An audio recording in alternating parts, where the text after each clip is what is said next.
Hello, hello, hello. I hope you're doing awesome today. Thanks so much for joining me. In a real estate transaction, sometimes things don't go as planned. Sometimes there's a curveball that gets thrown into the transaction. So, what could go wrong in a real estate transaction? What could cause the deal to fall through? And more importantly, what can you do to avoid a deal from falling through? In this video, I'm going to give you some tips on things that you can expect, some curveballs that you could expect in a transaction, and then if they happen, what you can do to fix them down the road. Stay tuned. Hey, before we go further, do me a favor, hit the like button and hit the subscribe button. It's not that complicated, right? So what could cause a home sale to fall through? My name's Stephen Kodabash, and I'm a realtor located in the northern Atlanta area, and I get to help people buy and sell homes every day. We don't like to think of it, right? We don't like to think of, oh my goodness, we're close to the finish line here in this transaction. I'm about to sell my house or I'm about to purchase a home, and then at the last minute, something happens and it falls through. Here are some things that could happen in a transaction. Number one, and this is the one that's most common, there could be major issues with the home inspection. If you are buying a home, you will more than likely submit an offer on the property with the contingency that you have a home inspection, right? And that home inspection comes through either clean, or maybe there are some small items on there that you might ask the seller to take care of for you, and that's all part of the negotiation. However, sometimes that home inspection comes back and there could be some major issues with the house. There could be some hidden issues that the sellers were not aware of.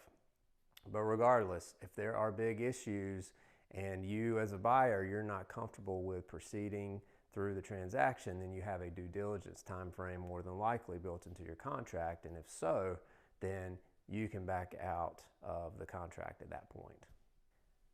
A second common reason why a transaction might fall through is that the buyer was denied a mortgage, so their financing falls through. It's not a good one, right? And how does this happen? We all know that you should get pre-qualified in the beginning and then eventually pre-approved. Well, when you get pre-approved as a buyer, that doesn't mean that you're 100% locked in and you will be given the mortgage. Now, pre-approval is a great step in the entire process.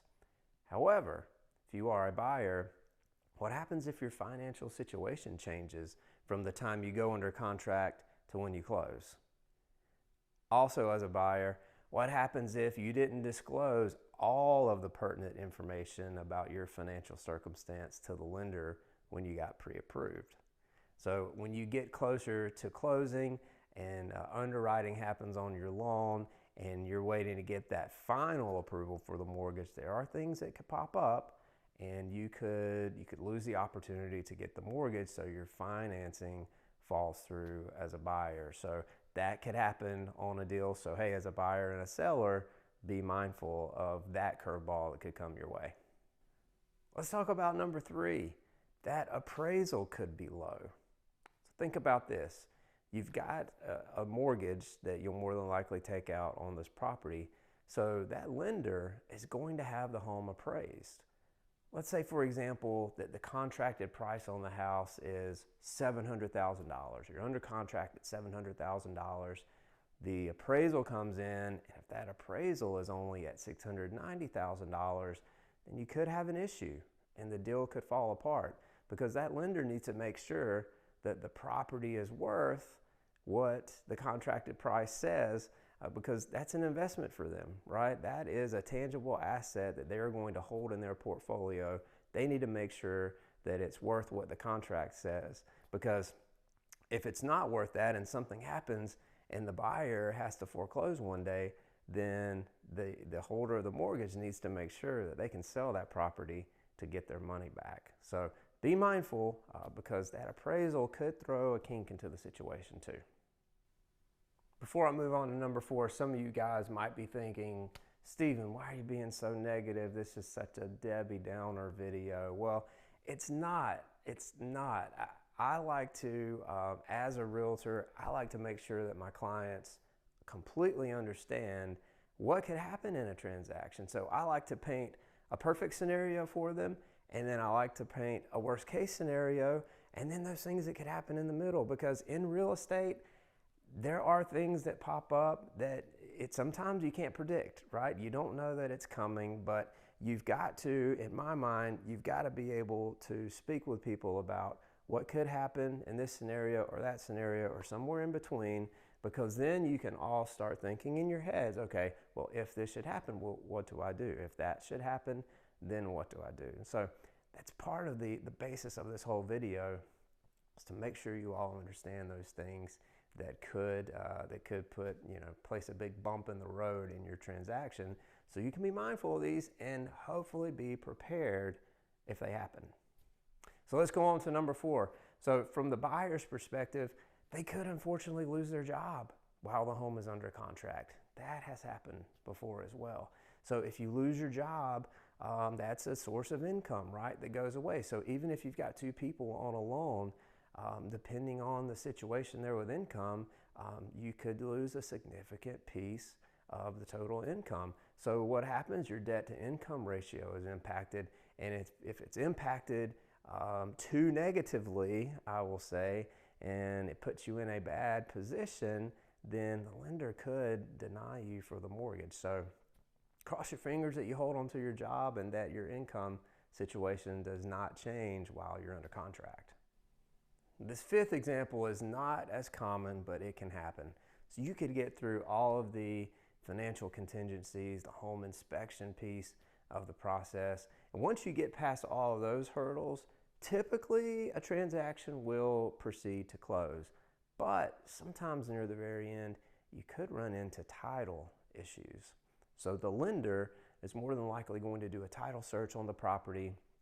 They're going to look to see if there are any liens on the property. So if they uncover some liens that exist on that title, then there could be an issue, and that could shut down the whole closing.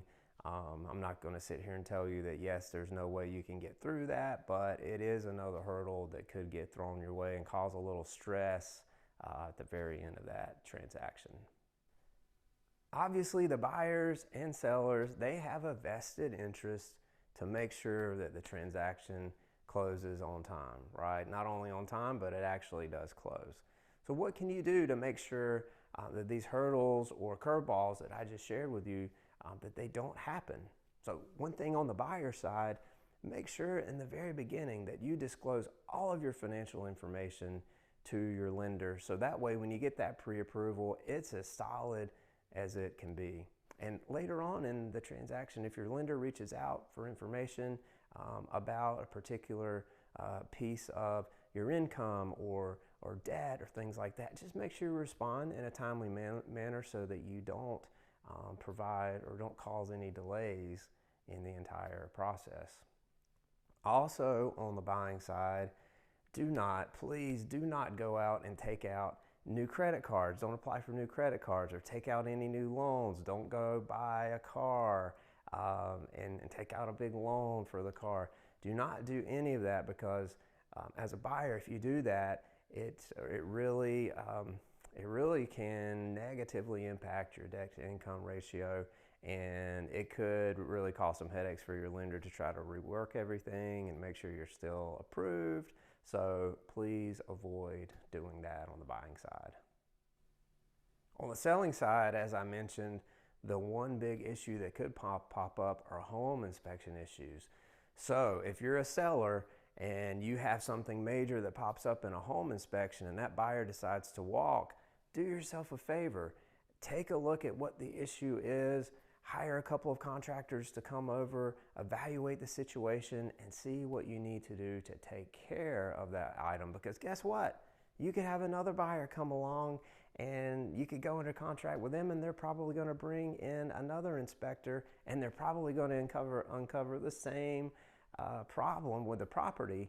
So you're going to be back to square one again if you don't take care of the problem. So make sure you address the issue. Sure, I understand it might require that you have to fork out some money to get it taken care of. But hey, guess what? If it's a major issue and you don't get it taken care of, you're probably not going to sell the house.